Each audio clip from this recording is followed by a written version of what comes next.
бусдаас өөр байдаг. Баримтлагдаг ёс суртахууны хэм хэмжээ гэх зэрэг олон талаараа бид бусдаас ялгардаг.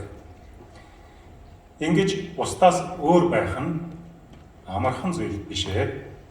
Гэхдээ тийм ч гэсэн бид бусдаас өөр байдагтаа баярлдаг, үүгээрээ бахархдаг. Тийм ч учраас Бурханыхаа тухай бусдад ярихаас огт ичдэггүй. Энэ талаар Еврей 10:39-д юу гэж бичсэн байдгийг хамт Библиэсээ уншицгаая. Еврей 10:39-ийг нээгээрэй.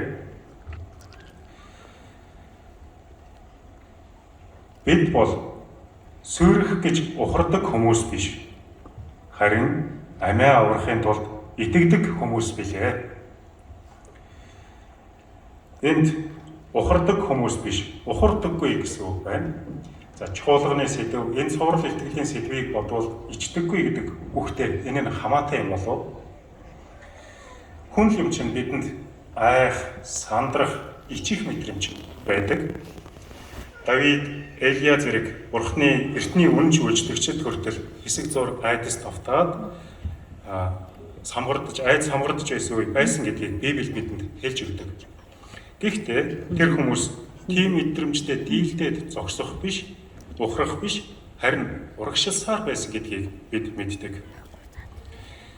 Яховагийн гэрчүүд бид тэдгээр үнэнч хүмүүсийн жишээгээр ямарваа нэг нөхцөлд айх, ичих явдал гарлааж Яхова туслана гэж итгээд Яховадаа найдаад урагшилсаар байдаг. Үүнийг сая уншсан зүйлд дурдсан байна, илэрхийлсэн байна.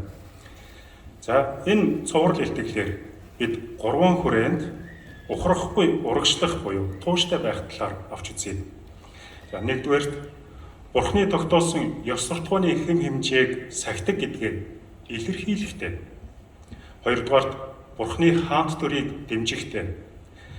Гуравдугаарт Бурхны томилсон хүмүүсийг дэмжихтэй. Айх, ичих мэдрэмжээ хэрхэн даван урагшлах вэ гэдгийг авч үзье.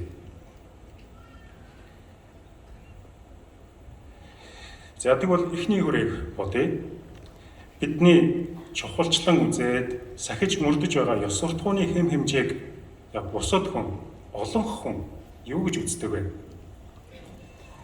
Библи бол эрт дээр үед бичигдсэн ном болохоор сургаал нь хуучирсан, хоцрогдсон, амьдралаас хол гэж хэлдэг хүмүүс бий. Яг тийм хүмүүс Библийг мэдэхгүйдээ бас хүмүүсээс хальт мулт сонссноор тэгж дүгнэдэг. Гэтэл бүр өөрийгөө Христийн дагалдагч гэж хэлдэг, Библийг уншдаг, сүмд явдаг хүмүүс хүртэл Библиэд байдаг Бурхны тогтоосон хэм хэмжээг үл ойшоодог. Зарим улс оронд ёс суртахуунгүй амьдралыг бүр өөгшүүлээд хүний эрх чөлөө гэдэг үгээр халахвчлан дэмжээд буруу зүйл огтхонч биш гэж уриалаад заримдаа бүр сургалтын хөтөлбөрт хүртэл оруулсан байх нь байдаг. Тэгээд Бурхны тогтоосон хэм хэмжээг баримталдаг биднийг дорд үзэж, гайхаж, шоолох хүмүүс ч гардаг. 1-р Петр 4:4 дээр тийм хүмүүсийн тухай өөрсөдтэй хамт муу юм хийхээ болсон та нарыг тэд гайхаж муу хэлдэг гэсэн байдаг. Энэ үгийн үннийг та их ойрхоноос, гэр бүлийнхнээсээ, хамаатнуудаасаа, найз нөхдөөсөө хүртэл мэдэрдэг байж магадгүй. Бурхны тухай тогтоосон хэм хэмжээнийхэн тухай ярихад тийм хүмүүс сонсохгүй, ойшоохгүй, эсэргүүцдэг байж магадгүй. Хэдий ийм бэрхшээл байлаач бид Яховадаа дуулууртай байхаар тогтоосон хэм хэмжээг нь тууштай даахаар бат шийдсэн. Яагаад гэвэл Яховагийн заавар зөвлөгөө хамгийн сайн юм гэдэгт бид итгэдэг, бас тодорхой мэдэрдэг. За тэгвэл ийм асуултыг бодоод үзээрэй. Ёс суртахууны хэм хэмжээг өөрөөр хэлбэл юу зөв вэ, юу буруу вэ гэдгийг тогтоох хэрэгтэй нэгэн яагаад Яхова вэ? Хариулт нь маш энгийн. Яхова бол бүхнийг бүтээгч бурхан.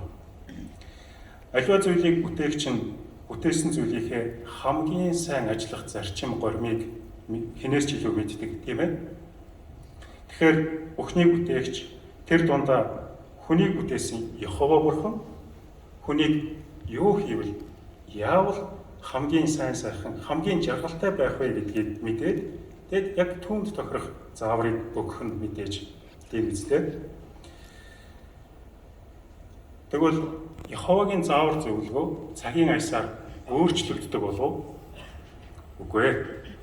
Төгс мэрэгэн ухаантай Яховагийн хууль тушаал тогтоосон хэм хэмжээ нь төгс учраас өөрчлөгддөггүй.